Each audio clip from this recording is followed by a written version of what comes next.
All illegal entry will immediately be halted, and we will begin the process of returning millions and millions of criminal aliens back to the places from which they came. Patuloy pa rin ang kanyang pagbibigay ng solusyon sa undocumented immigrants na tanggalin na nga sa US. And sadly, yung mga ibang illegal immigrants ay mga involved sa mga criminal activity and nagkakos ng threat sa community. He also said Canada is one of the worst abusers when it comes to border security. In response, Canadian officials say they are prepared for a possible surge of asylum seekers at our border, what they call the northern border. Hi, sir. Where are you coming from? I'm a journalist. Where are you coming from? You came from Canada? My questions met with silence. Tell us where you're coming from. Sir, can we talk to you? Can you tell me where you're coming from? I'm a journalist. We're doing a story on people crossing the border. We are coming from India.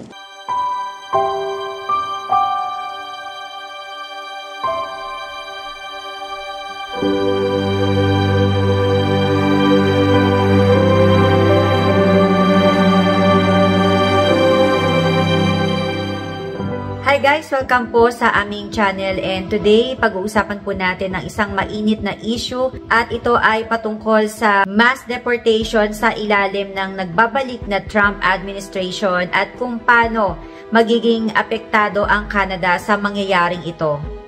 As early as this morning, U.S. President Donald Trump will be delivering on his promise to crack down on illegal immigration.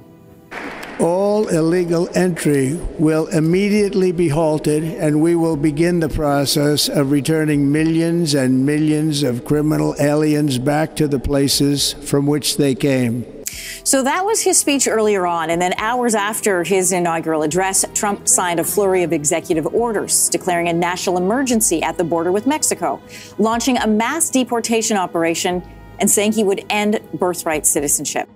So, ito yung proposal ni Trump na tapusin ang birthright citizenship para sa mga baby na pinanganak sa US at ang mga magulang nito ay walang legal na papeles or mga temporary resident. And according to him, ang policy na ito ay nagiging dahilan para ma-encourage ang illegal immigration at nagre-resulta ito sa tinatawag ng mga kritiko na anchor babies or mga batang ipinanganak sa US at automatic ay nagiging US citizen sila kahit na ang mga magulang ay hindi citizen sa US, and eventually nga daw ay pwede nilang ma-sponsor ang kanilang mga pamilya. He also said Canada is one of the worst abusers when it comes to border security. In response, Canadian officials say they are prepared for a possible surge of asylum seekers at our border, what they call the northern border. Tingnan natin ano ang itsura ng northern border na sinasabi nila. So, ayan. Crisis at the border, but we're not talking about the southern border. We're talking about the border in our own backyard. The number of people crossing from Canada into New England is rising rapidly.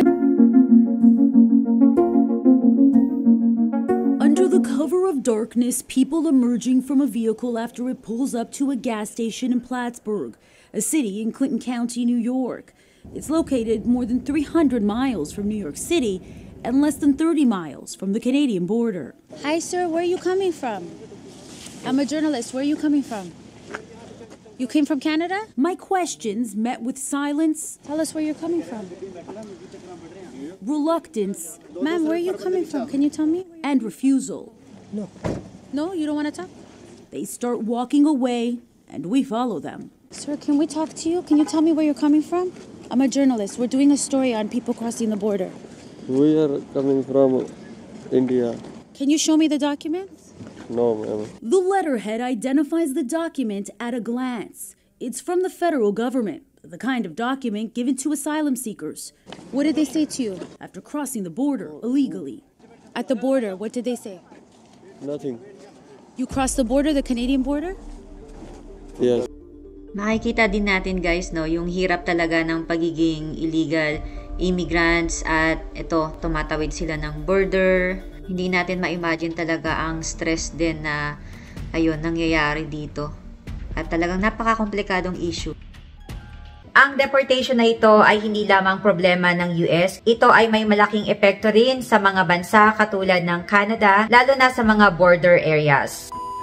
bago pa man umupo bilang presidente, si Donald Trump ay talagang nasasabi na niya na bibigyan niya ng solusyon ang illegal migration na nangyayari sa US. Na ipapadeport niya ang mga illegal immigrants sa US. Bigyan lang po natin ng meaning ang mass deportation. So ito po yung sapilitang pagpapauwi sa mga undocumented immigrants or mga taong nasa ibang bansa pero walang legal na papeles. Sa ilalim ng administration ni Donald Trump nung nakaraang termino, nagkaroon na ng mahigpit na mga polisiya laban sa immigration. Noong 2017, ipinatupad niya ang mga policies na nagresulta sa deportation ng libo-libong tao. At ngayon sa kanyang bagong administration ay patuloy pa rin ang kanyang pagbibigay ng solusyon sa undocumented immigrants na tanggalin na nga sa US. White House putting out these photos on X, images of handcuffed migrants boarding a deportation flight.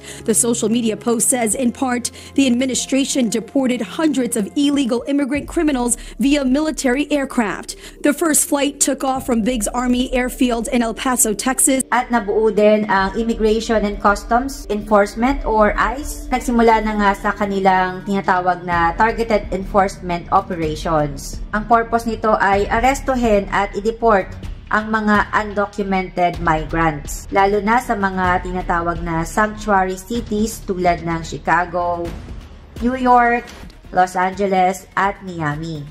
And according kay Tom Homan, ang border czar ni Trump, mas malawak ang enforcement ngayon kumpara sa nakaraang administration.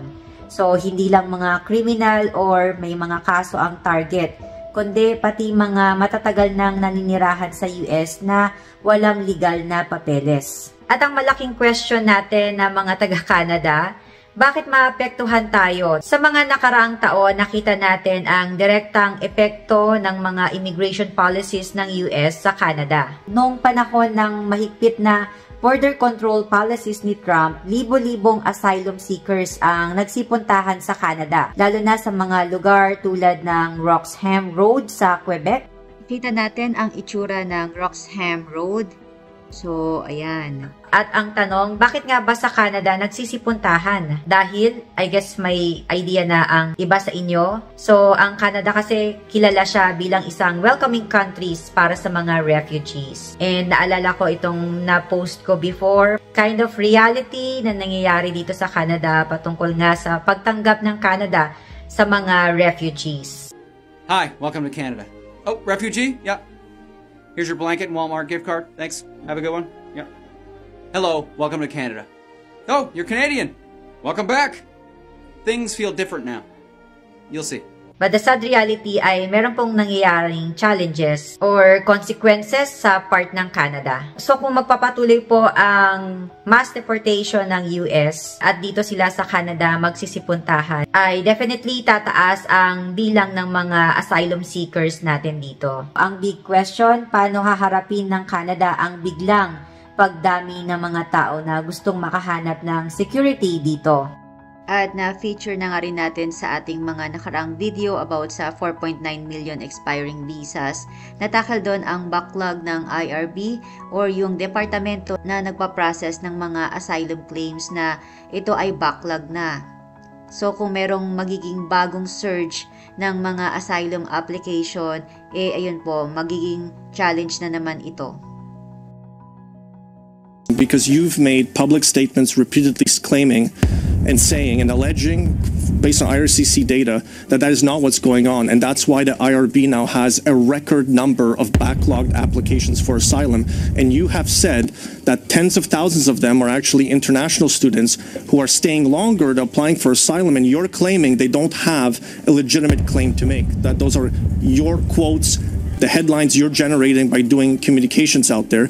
So are you saying you don't have a plan, that this is part of your plan to have an increasing backlog at the IRB to deal with it? At ang isa pang malaking hamon kung sakali nga na dagsain tayo dito sa Canada ay maapektuhan din ang mga resources. Kasama na po dito ang pabahay, trabaho at mga social services na pwede nilang i-access, especially sa mga border provinces. Kaya itong malaking usapin na ito ay talagang kailangan mabigyan ng pansin at maupuan ng mga government officials kung paano magiging handa ang Canada.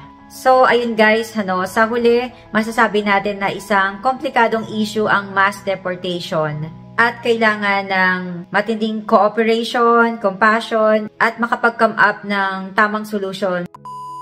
And kayo guys, ano sa tingin nyo? Dapat bang tumulong ang Canada sa mass deportation na nangyayari sa US border? Or dapat bang pagtuunan na lang muna ng pansin ng Canada ang sariling mga issue nito sa immigration? Please feel free to share your opinion sa ating comment section. Magandang discussion po ito.